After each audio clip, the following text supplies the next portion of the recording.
Hey everybody, it is me, the fabulous Leo Brown, and I'm back on here once again to talk about the real Tamar and Loni Love. So, as we know, it's now coming out. The truth is coming out that the real reason Tamar Braxton got let go from the real. As I said in my previous video, her antics, her homegirl attitude, that works for people like myself, people that can relate to that. But when you're dealing with television, that doesn't always. It's cute, but it doesn't translate well. And let me say this first before I keep going. Do I feel bad for her? I do. I really do, because no one likes to be out of work. No one likes to be blindsided. But the thing that I think she needs to understand is that a job, and especially her fans. I am not a Tay Martian by any means, but especially her fans need to understand a job is a job is a job is a job. This is a job. This was not, you might be friends with your coworkers and you might get along, but ultimately at the end of the day, this is a job. This is about money. So according to several sources and stories, the reason she was let go was because focus groups couldn't relate to her, and sponsors were pulling out, and because her behavior was difficult. Difficult. Now, here's the thing. As I said in my previous video, I like Tamar. I like her. I think she can sing. I think she has a lot of potential, as I said before. I think she has a lot of talent. But I think her attitude really needs an adjustment. I think she really needs to learn, like, look, girl, that hood girl from Severe, Maryland, it doesn't translate on TV very well. Or it can, but there's a way to go about it. You know what I mean? There's moments, because, like, okay, look at Oprah, look at Wendy Williams. Wendy Williams is tacky as hell. Tacky as shit, which is why I don't watch her. Her man built ass, but anyway. But she's tacky as hell. But she knows when to pull it back. She knows when to be like, okay, let me quit. But the difference between Wendy and Tamar is this. Wendy has her own production company.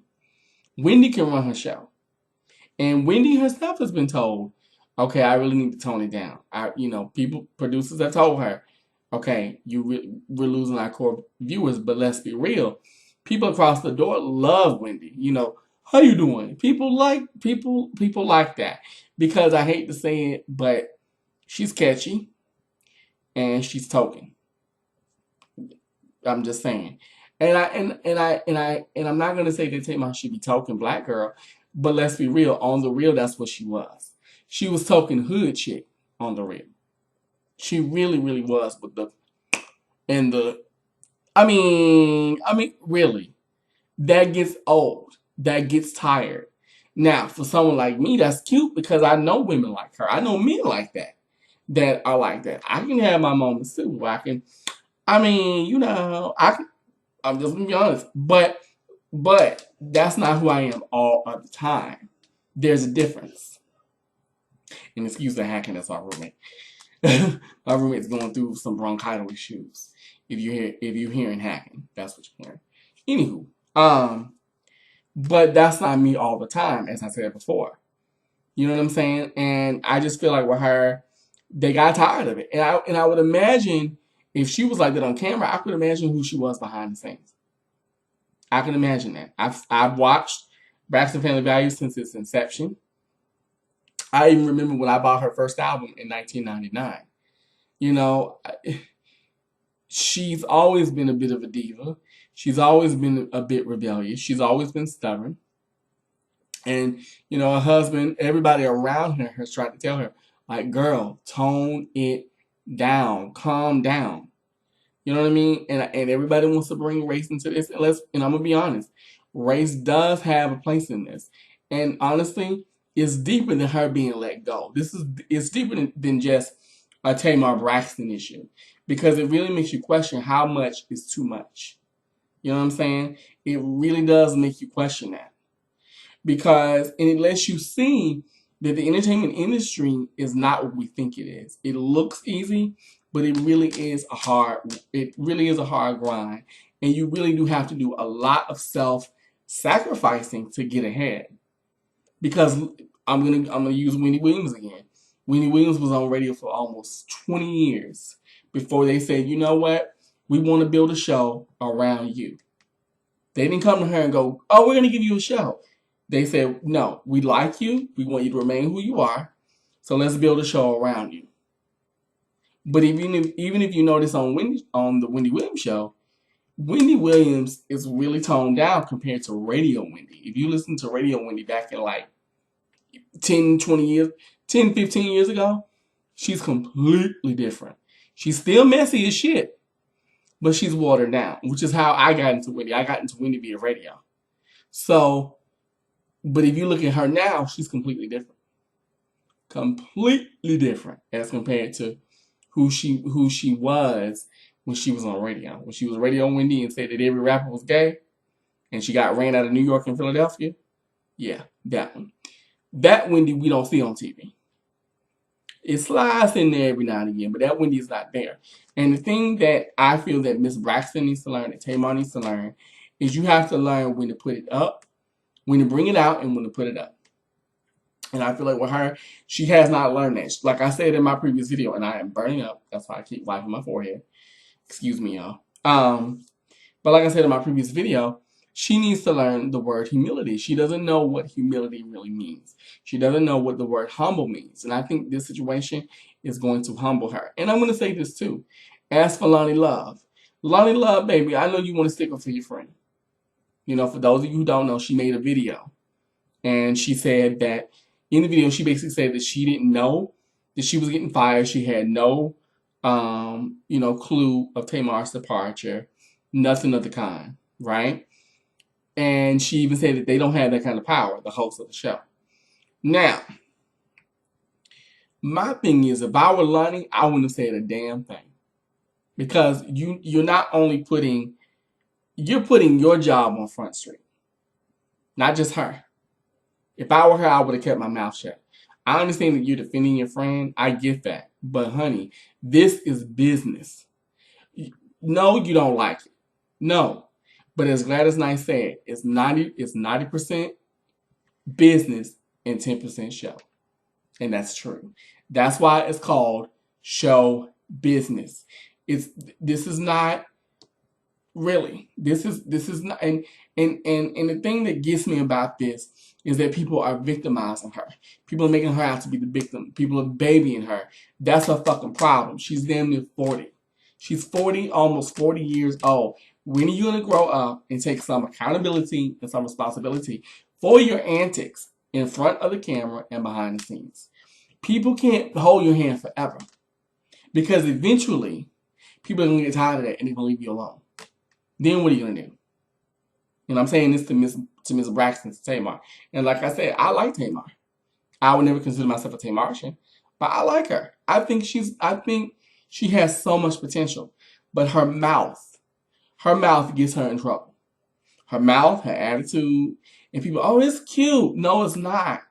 To people who are trying to get sponsorships and advertisements and money, that shit isn't cute at all. Because what it spells is, okay, she's there for business.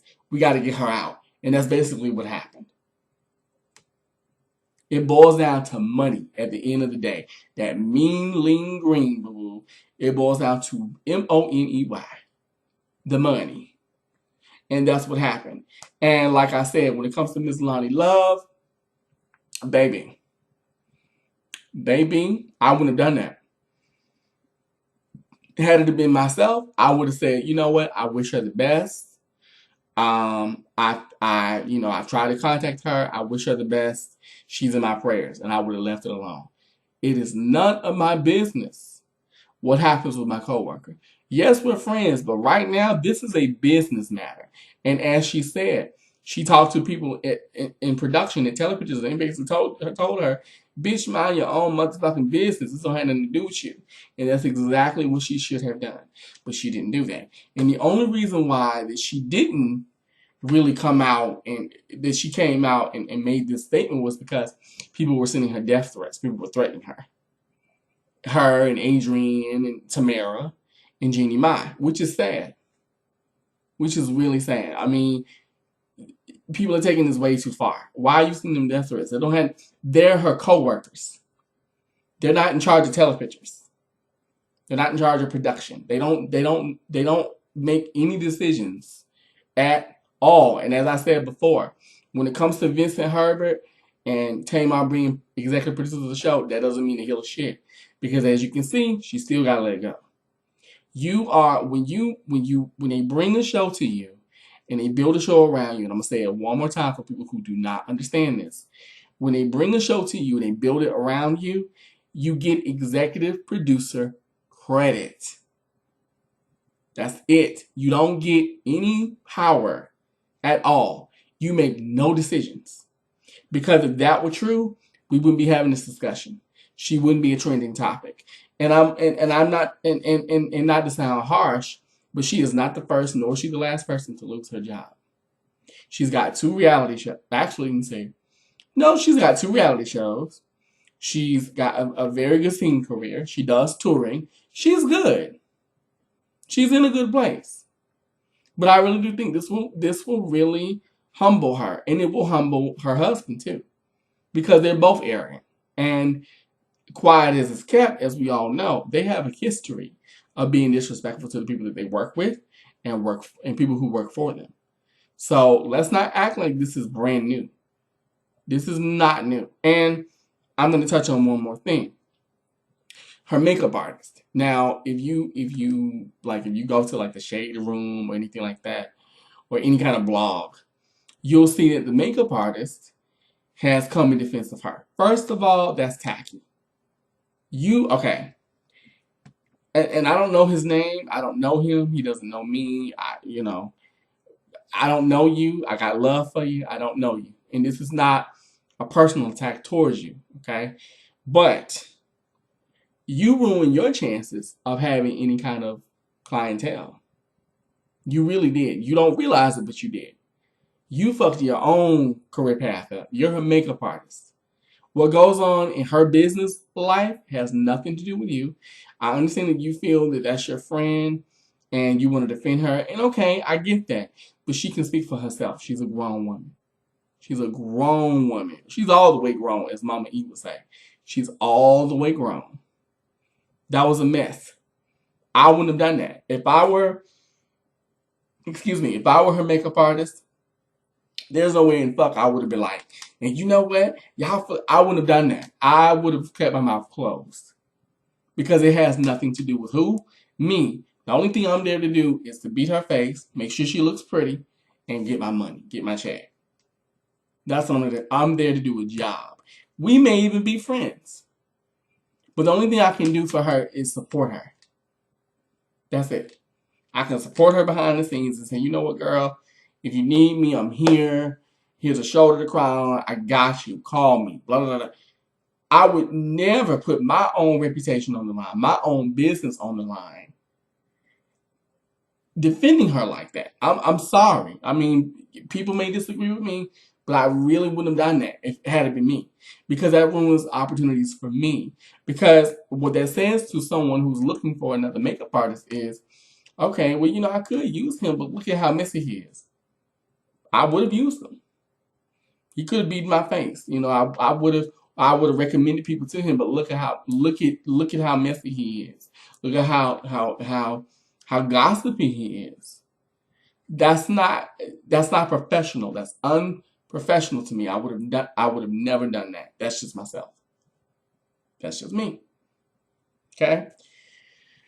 Now, here's my thoughts on what I feel that Miss Braxton should do next. Tamar, honey, and this is my message completely to you.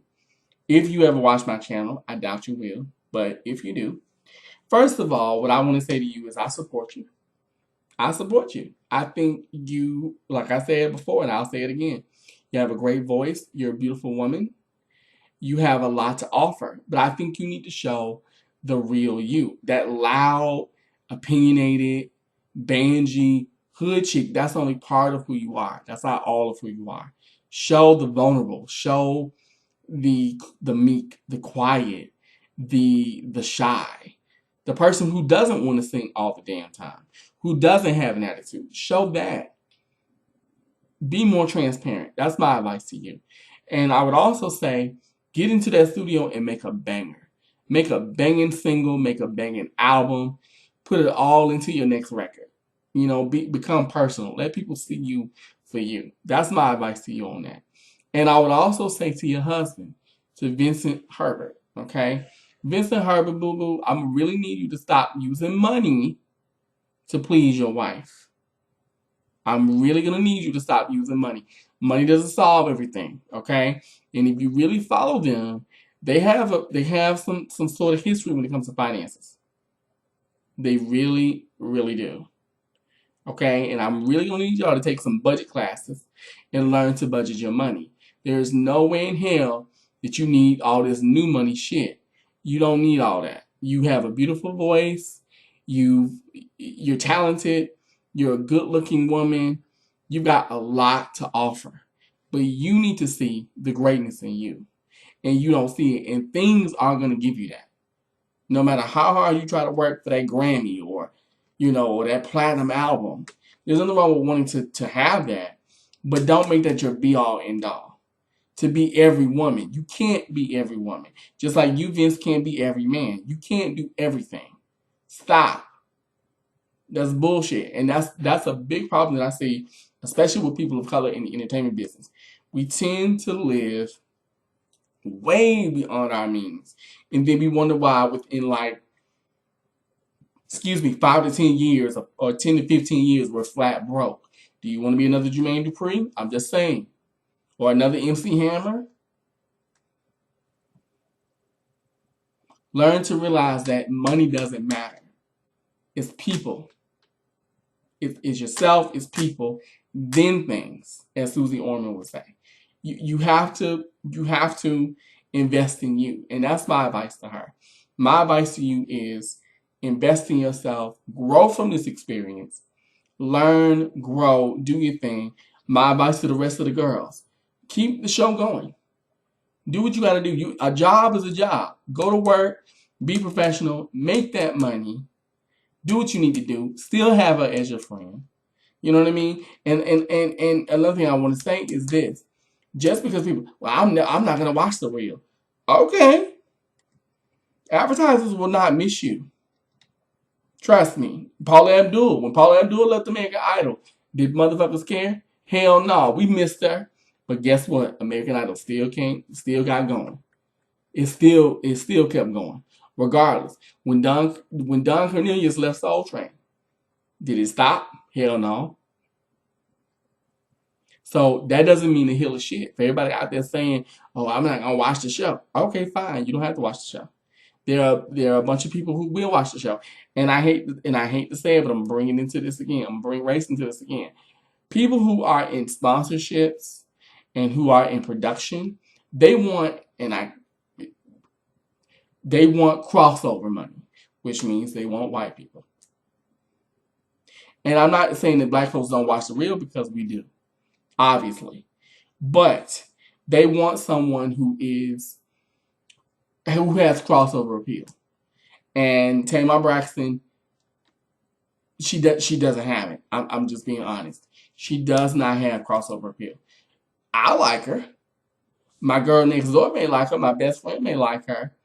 But she doesn't have, and I'm going to tell you why people like her. Because she's ghetto. She's ratchet. Oh, she's cute. It's funny. Hee. We kiki. We kiki over that. But that's going to get, as you can see, that's getting real old real fast. You have to learn to evolve. And that's the one thing that I feel that in the situation, she did not do. She did not learn to evolve. So my advice to Miss Tamar is evolve. Take care of your money. Raise your baby, and put all this anger and hurt and frustration into your next single or your next album. And you'll be absolutely fine. Okay? You don't need 2 and 3 and 4 and 5 jobs to prove anything. Who are you trying to prove it to? yourself or somebody else. Like, I'm just saying. And like I said, I like her. No. There's a moment when you have to say, you know what, I'm done. I give up. I stop. And I feel like in this, that's what she has to do. So that's my thoughts on it. So now I want to know what you think. Tell me what you think about this whole Tamar thing. Because I've seen many videos on this, and I just wanted to weigh in and give my opinion. But I want to know what your opinion is. Leave me a comment down below, of course. Like, share, subscribe. Comment, of course.